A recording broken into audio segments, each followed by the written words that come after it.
Firstly, I'd like to acknowledge the presence of our dear friend and national artist for film, Mr. Kidlat Tahimik, is here with us. So, to facilitate the conversation, we have Mr. Kokoy Lumbao, who's a writer and artist based in Manila. He has been using video to explore time-based art since his days as a student at UP Diliman, where he also teaches at the Department of Art Theory, no? and in the College of Fine Arts. His work, Lumbao works with infrared video, digital manipulation, and the loss of data in image reproduction as a means to explore the medium's inherent qualities.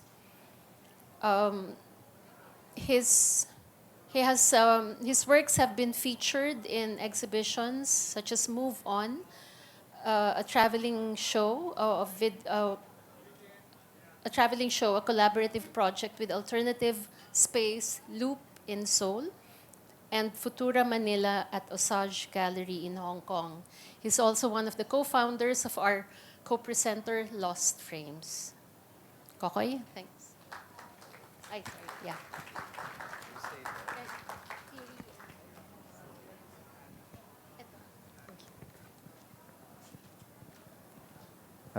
Good evening, everyone. So nice of you to join us. I see a lot of students, a lot of fellow filmmakers and artists here, and also Tatay Kidlat Tahimik. We're also happy that you can join us. We also have members of Lost Frames here. Just want to acknowledge them too. Lena Kubangbang, Rico Entico, Neo Maestro, and I think Poklong Anading and Vic Balanon is also here somewhere. And also members of Resback, which I think Kiri would later on will also introduce herself.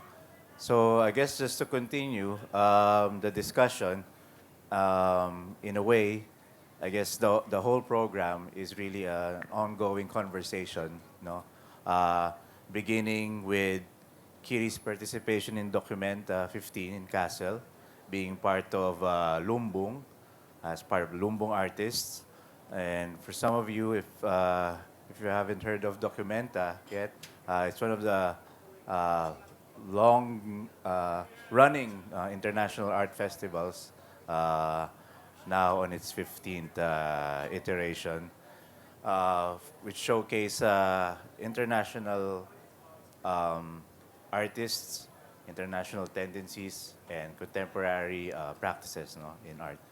And we're very lucky to have Kiri with us here, who can also probably share experience as maybe you can say as our representative as well in Documenta.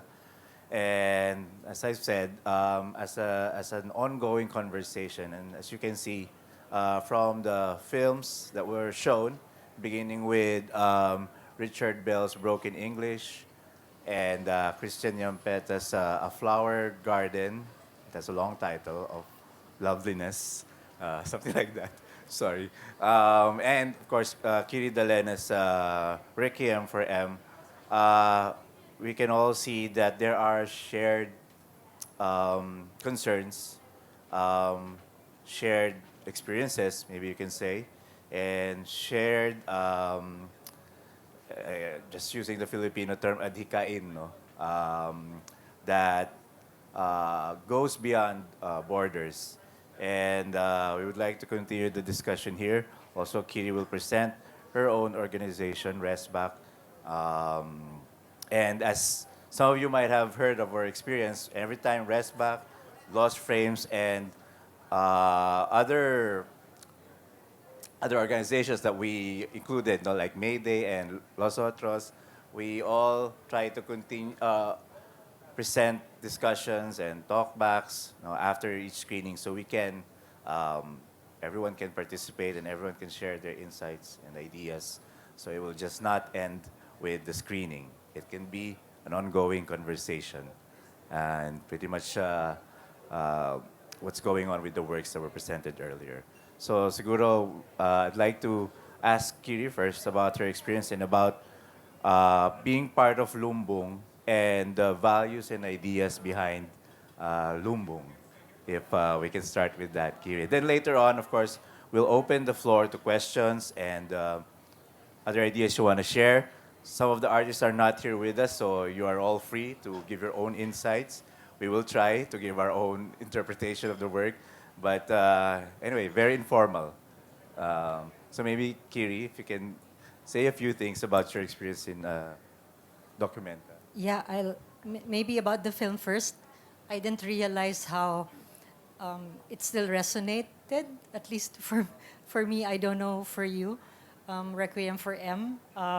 Now I have a collective, Respond and Break the Silence Against the Killings, but it's more, we focus on the killings in the last 6 years under the Duterte administration.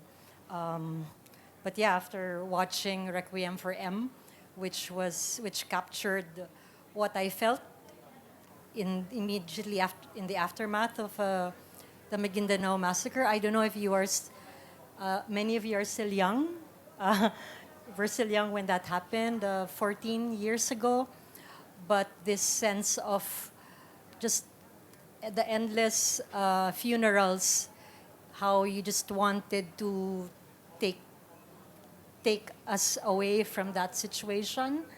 Now that it's still here, but yeah, about my participation, lumbung is the central idea. It comes from an Indonesian agrarian tradition. It translates literally into a rice barn where farmers would store or gather the surplus from their harvest. And the artistic direction of Documenta thought of this as a central idea for us, artists, to gather together our resources, are not necessarily material, but it could be knowledge, and forge real solidarity, not just a one-off event, but sustain and get to know each other. So this was the first international event where I felt that I really got to know the fellow artists rather than focus on just mounting a big exhibition and then go back afterwards. We found out about each other's concerns and struggles, and at the same time, while there, experience and actual activation of the lumbung, in the sense that we also had an experience of what it was like to be marginalized in Germany. Had a glimpse as well of experiences of Islamophobia. Had experiences of real threats and attacks against Palestinian artists, for example, or artists from artist resistance. We had actual physical attacks as well, and also felt that it was so sad that whenever there is talk about Documenta, it was a criticism, the anti-Semitism, which I feel it was really a concern, primarily a problem of the context of Germany, and many of the issues that we brought, or the works that we did, we hardly had the chance to really give it a platform. But lumbung continues elsewhere, and so here we are as well in the Philippines, trying to continue the spirit that we wanted to begin there. Okay, that's it. Maybe also you can share with us what is the, how did Lumbung, where did it get its core idea? What was was there a translation? What does it mean of course this is a term from Indonesia, right? Yeah, lumbung, I do not know of a direct translation here, perhaps in indigenous communities, but siguro pinakamalapit na yung bayanihan. But the principles translated in Documenta 15 of Lumbung, it's more of the principles of generosity, for example, transparency, because we, as artists, all of our budgets were transparent to each other, how we used it, how we realigned it. It was there. It's like unprecedented for me to see that kind of transparency. Humor, what else? I'm missing more ideas, but those are the core values. Yeah, it's very interesting to see this come in fruition, especially in a stage. No, it's a big stage like Documenta, and to see, and I think they have, it's a kind of ecosystem where they have also the lumbung press, right? The lumbung galleries and other, I guess, support, no, for artists. Yes, many of the participants there were collectives, and we had like common pots where we put in we did not fully utilize our production budgets for the work, but used it for collective ideas. Like in our case, we brought together Filipino Germans, uh, invited from all over Germany to come to Kassel and participate in see the exhibit. We thought that uh, we also were able to bring in artists from the Philippines, but we thought that the Filipino-German artists are already there, so you might as well gather them. And then, since I'm also with Resback, we organized this unfurling of the Stop the Killings banner during the opening of Documenta, and to also give light to the situation in the Philippines, where during this time, the investigations of crimes against humanity related to the war on drugs was still suspended. Fortunately, it has been commenced again, and we hope that it will not be blocked and it will continue. All right, thank you. So maybe now we can open the floor to questions, or if anyone wants to add or join the conversation. Uh, yeah, I think there are microphones out there, so just feel free to raise your hand.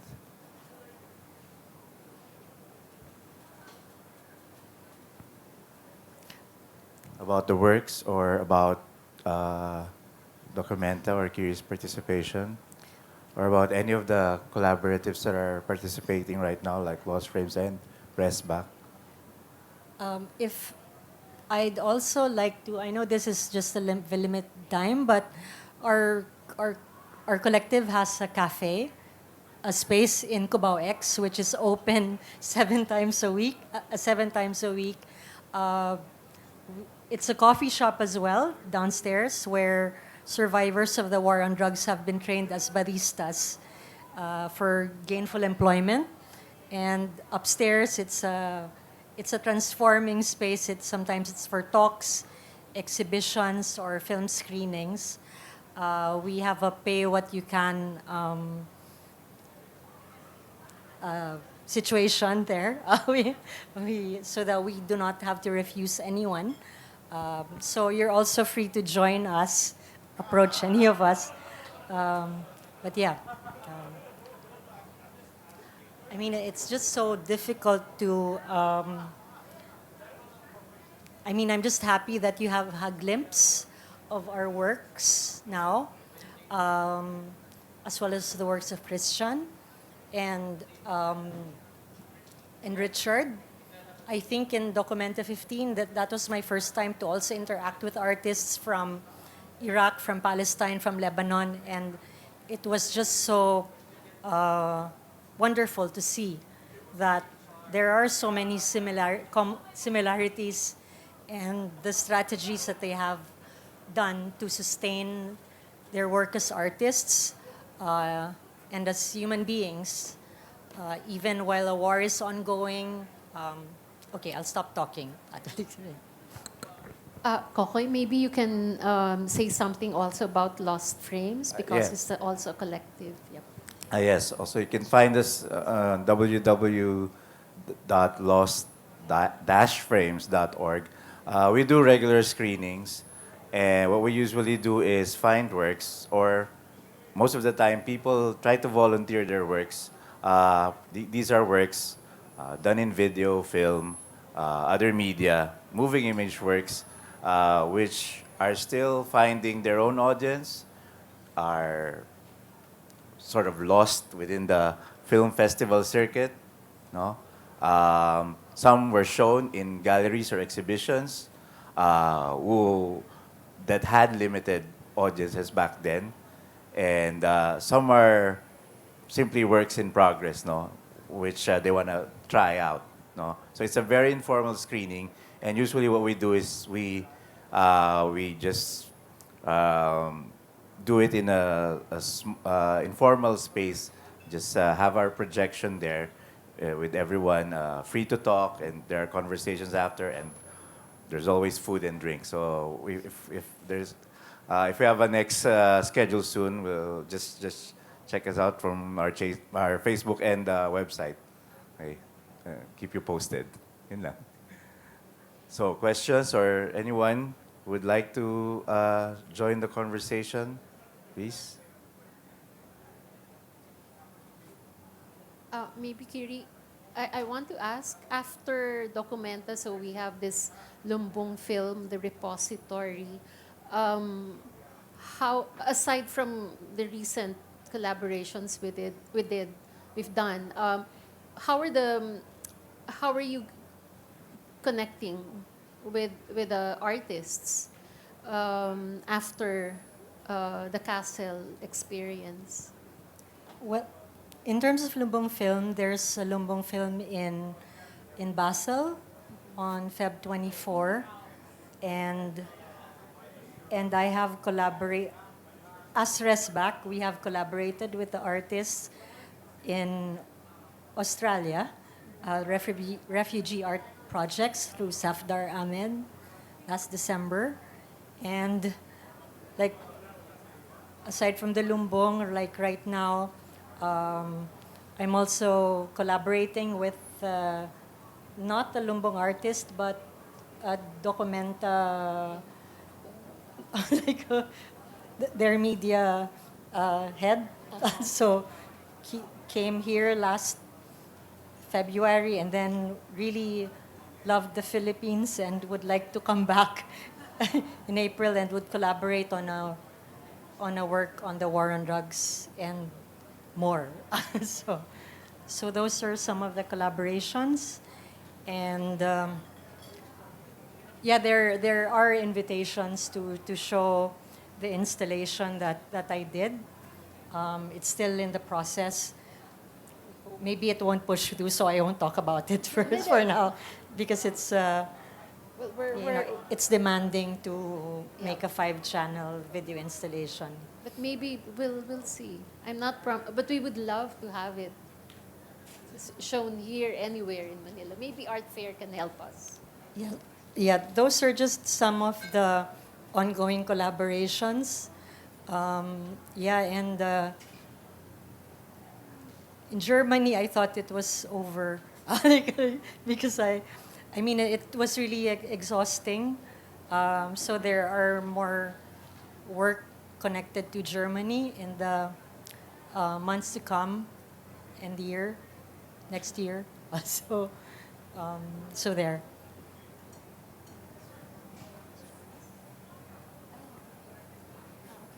There's a question there. Yep. Hello. Thank you so much for showing the film to us. Many of us here are actually all of us here in this side are UPFI students. Some of us are also enrolled in Ma'am Sari's experimental class. Si Ma'am Sari.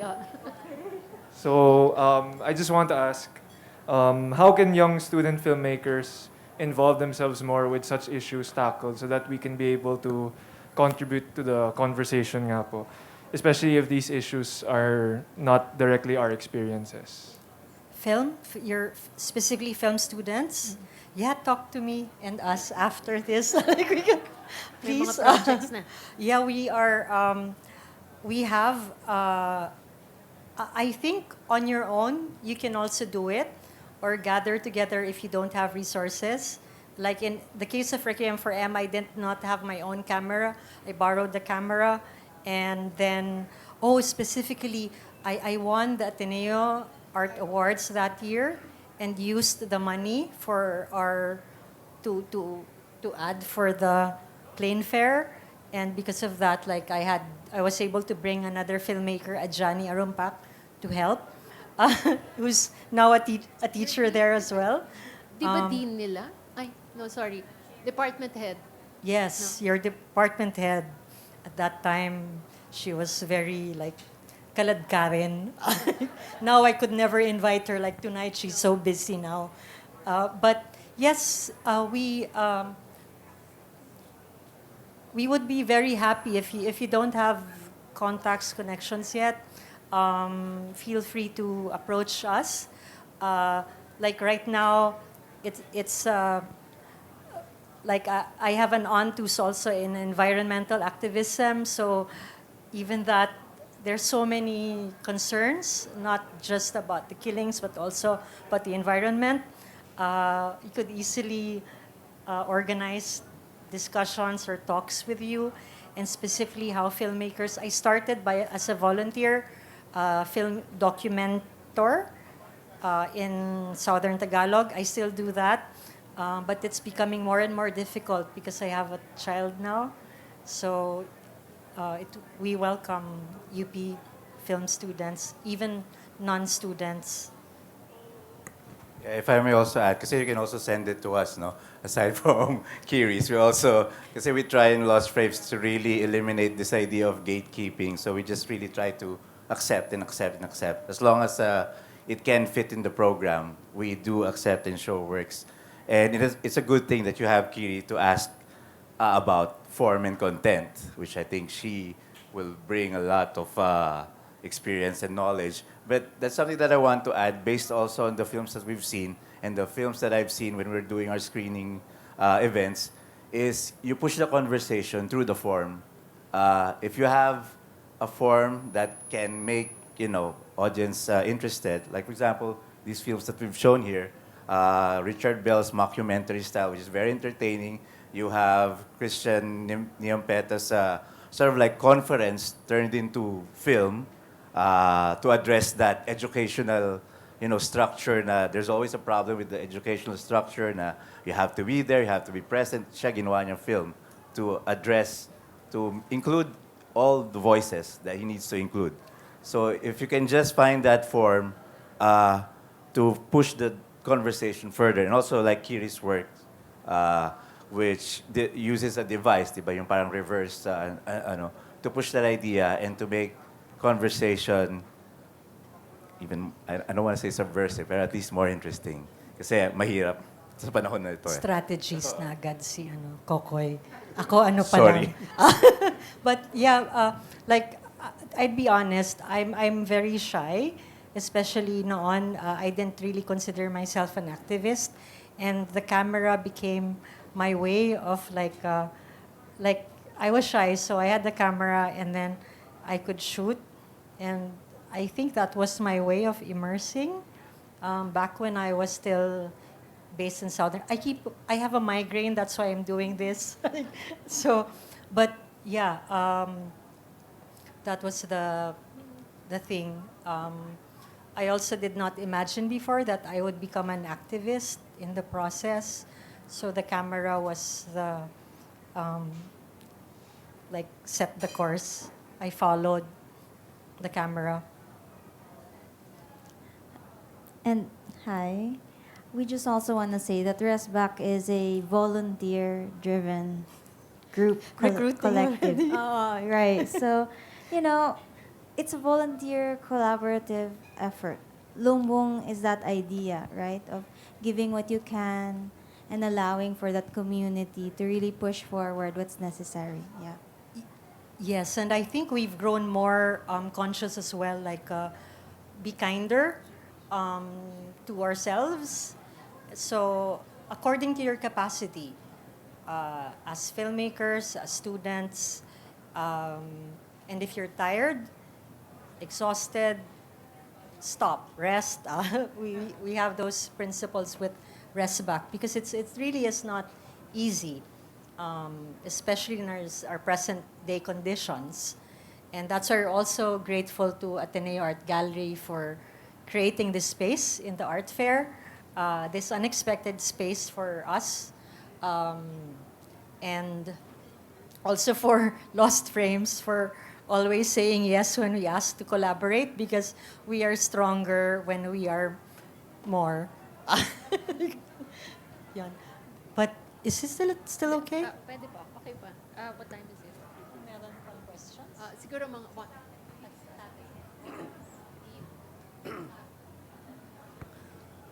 Gusto ko lang makuha yung context ng lumbung sa context ng dokumenta. And this particular documenta which somehow exploded into a controversy. Well, there are all these forces trying to find controversy and make something big out of nothing. Pero yung my impression ko was that this is the first time documenta is once every 5 years lang, di ba? So it's a very looked forward to event and it has a very snob feeling. And I remember seeing a postcard before na you see the Kassel and then you see a lot of people on the grass and it's just like thousands of people and say artists waiting to be admitted into documenta. But here's a good artist who got it. Anyway,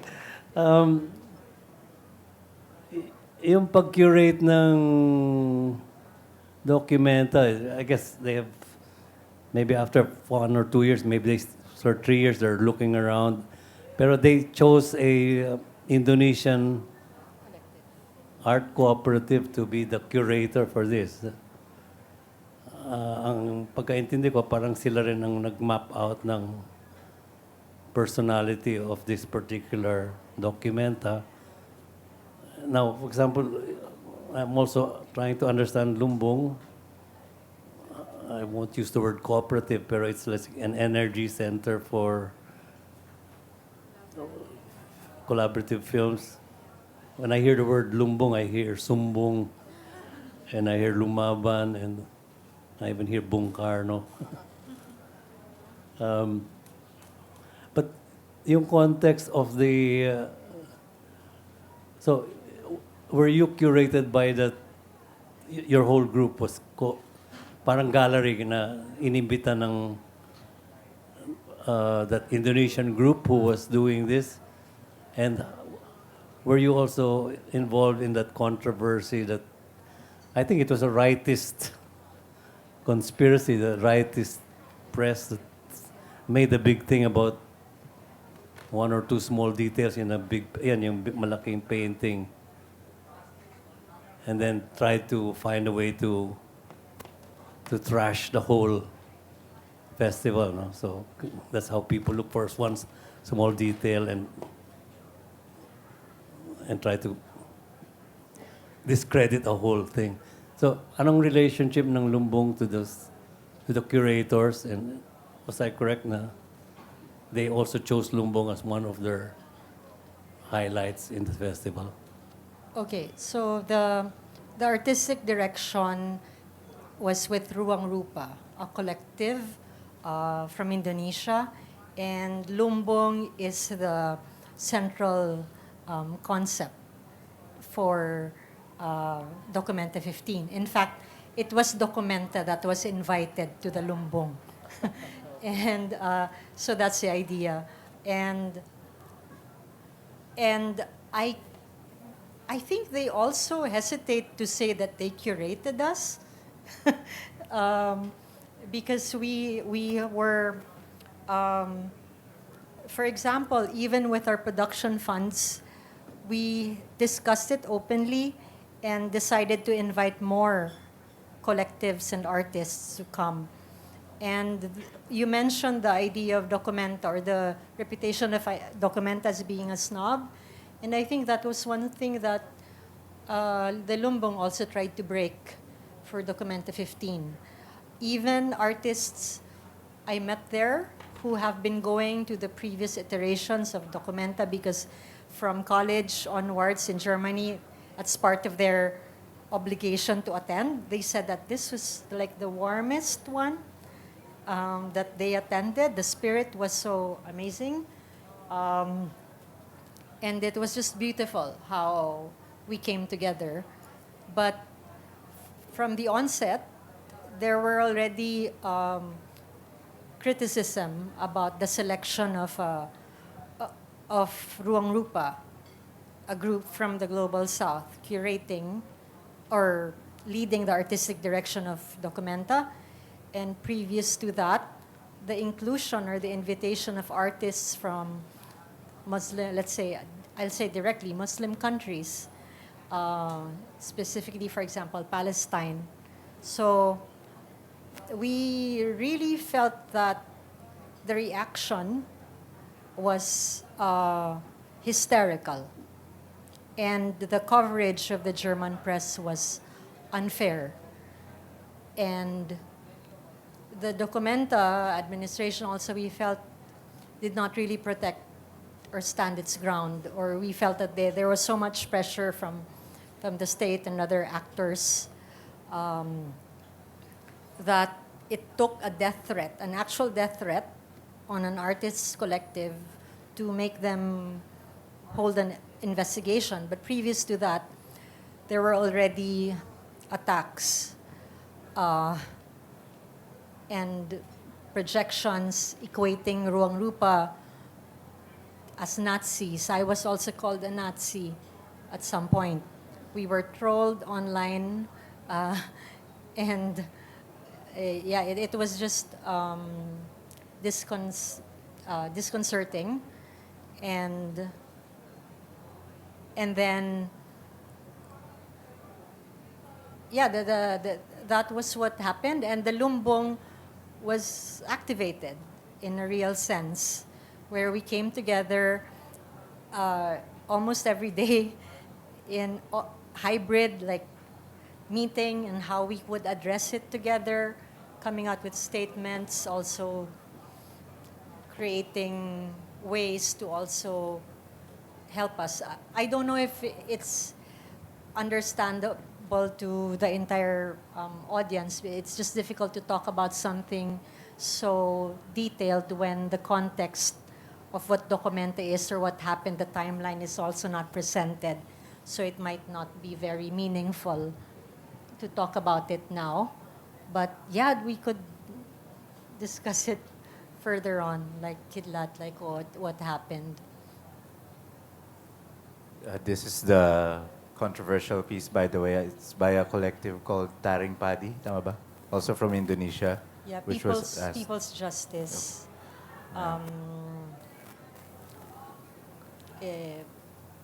I would say 90% of the talk about what they covered about Documenta 15 was about this, what happened with this mural. But it's interesting to talk about context kasi even this mural, it was done, I think, in the late 80s pa. So a very long time ago, relatively. Yes. I mean, it was not just this, but there was also a feminist collective from Algeria that was also censured, and because they presented archives of the struggles of the people, and of course the war by the Israeli state. So it was also censured, and then the concept of the lumbung itself was also criticized. We came out with statements about it. We are angry, we are tired. There. I just want maybe with the students especially, would you have any insights from the other films that we saw? Being film students, since you introduced yourselves as meron.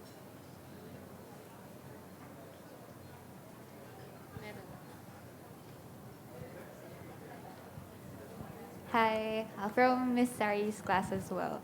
I find it interesting the Nyampeta's work.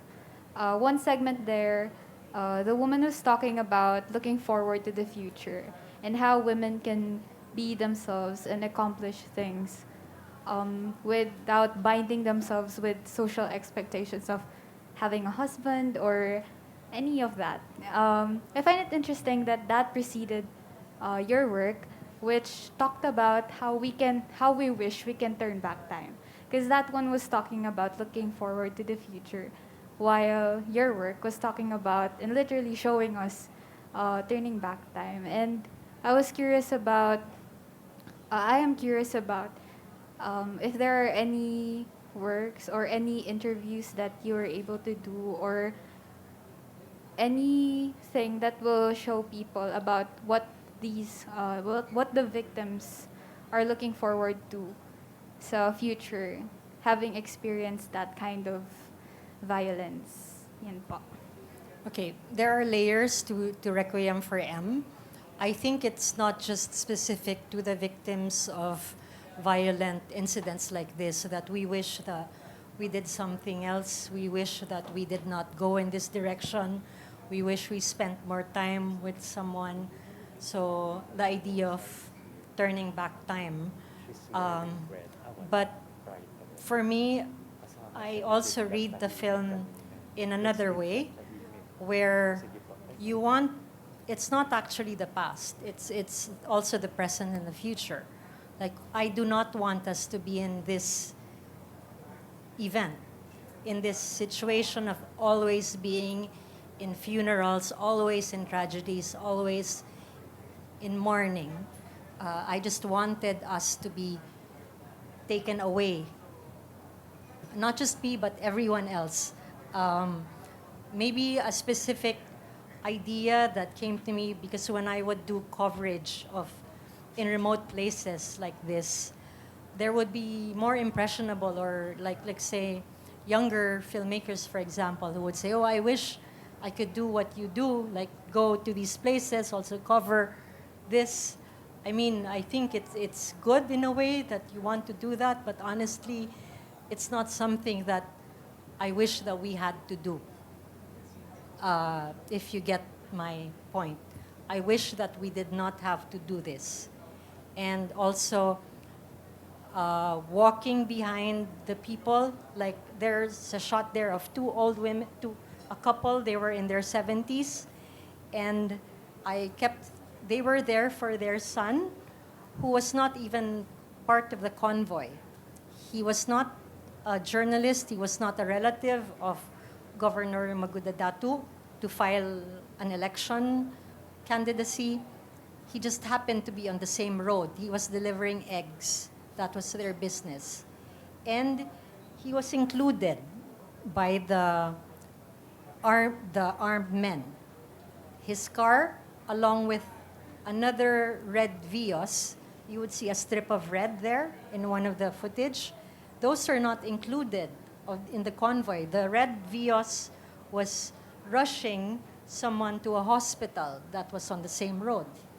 They were included and killed. So the parents of, if I remember right, Christopher, they said they were there, they were walking slowly, and said, oh, our son is there. We want to see where it happened, just to be closer to him. And I kept thinking they shouldn't be here. So it's sort of like, in my imagination, conflating not just myself, but also the surviving families, but also the victims themselves, taking us out of this quagmire, of this cycle of repeating money or politics over lives, thinking that lives are dispensable. And these are politicians who did this to our fellow Filipinos, and they thought that they could get away with it. They believed they could get away with it. So, do you understand what I mean? Yes. Yuan, maybe I don't want to take even more of your time. Maybe you still want to catch the, the The rest, rest of the fair. the fair. But yes, so thank you, Kokoy. Kiri, Richard, and Christian will join us through their photos in a while. But thank you for joining us in the last session. It's probably quite a medyo sad, somber. But I think what we saw is how creative practice can address different issues and concerns in humorous and siguro how would I describe Christians more Yeah, whimsical, pedagogical. pedagogical and with Kiri's work, which continues in different forms. So thank you again, and enjoy the last few minutes of Art Fair.